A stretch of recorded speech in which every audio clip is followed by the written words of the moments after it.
اعوذ باللہ من الشیطان الرجیم بسم اللہ الرحمن الرحیم سورۃ البقرہ آیت نمبر 150 وَمِنْ حَيْثُ خَرَجْتَ فَوَلِّ وَجْهَكَ شَطْرَ الْمَسْجِدِ الْحَرَامِ وَحَيْثُ مَا كُنْتُمْ فَوَلُّوا وَجُوهَكُمْ شَطْرَهُ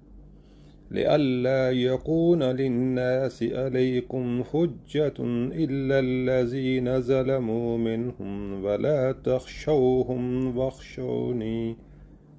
ولأتم نعمتي عليكم ولعلكم تهتدون۔ ترجمہ: اور جہاں سے بھی تمہارا گزر ہو اپنا رخ مسجد الحرام ہی کی طرف پھیرا کرو، اور جہاں بھی تم ہو اسی کی طرف منہ کر کے نماز پڑھو تاکہ لوگوں کو تمہارے خلاف کوئی حجت نہ ملے۔ ہاں، جو ظالم ہیں ان کی زبان کسی حال میں بند نہ ہوگی،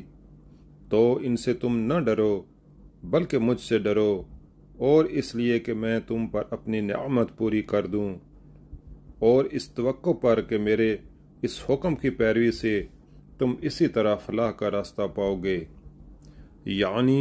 ہمارے اس حکم کی پوری پابندی کرو، کبھی ایسا نہ ہو کہ تم میں سے کوئی شخص مقررہ سمت کے سوا کسی دوسرے سمت کی طرف نماز پڑھنے دیکھا جائے، ورنہ تمہارے دشمنوں کو تم پر یہ اعتراض کرنے کا موقع مل جائے گا کہ کیا خوب امت وسط ہے،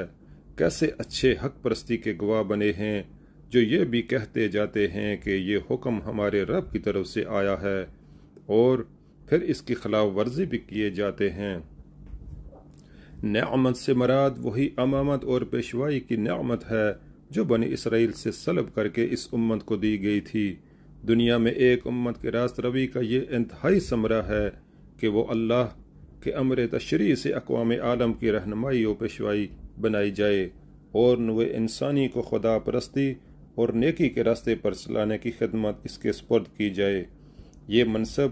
جس امت کو دیا گیا، حقیقت میں اس پر اللہ کے فضل و انعام کی تکمیل ہو گئی۔ اللہ تعالیٰ یہاں یہ فرما رہا ہے کہ تحویل قبلہ کا یہ حکم دراصل اسی منصب پر تمہاری سرفرازی کا نشان ہے، لہٰذا تمہیں اس کے لیے بھی ہمارے اس حکم کی پیروی کرنی چاہیے کہ ناشکری و نافرمانی کرنے سے کہیں یہ منصب تم سے چھین نہ لیا جائے۔ اس کی پیروی کرو گے تو یہ نعمت تم پر مکمل کر دی جائے گی۔ یعنی اس حکم کی پیروی کرتے ہوئے یہ امید رکھو، یہ شاخانہ انداز بیان ہے، بادشاہ کا اپنی شان ہے بے نیازی کے ساتھ کسی نوکر سے یہ کہہ دینا کہ ہماری طرف سے فلاں عنایت و مہربانی کے امیدوار رہو۔ اس بات کے لیے بالکل کافی ہوتا ہے کہ وہ ملازم اپنے گھر شادیاں بھجوا دے اور اسے مبارکبادیاں دی جانے لگیں۔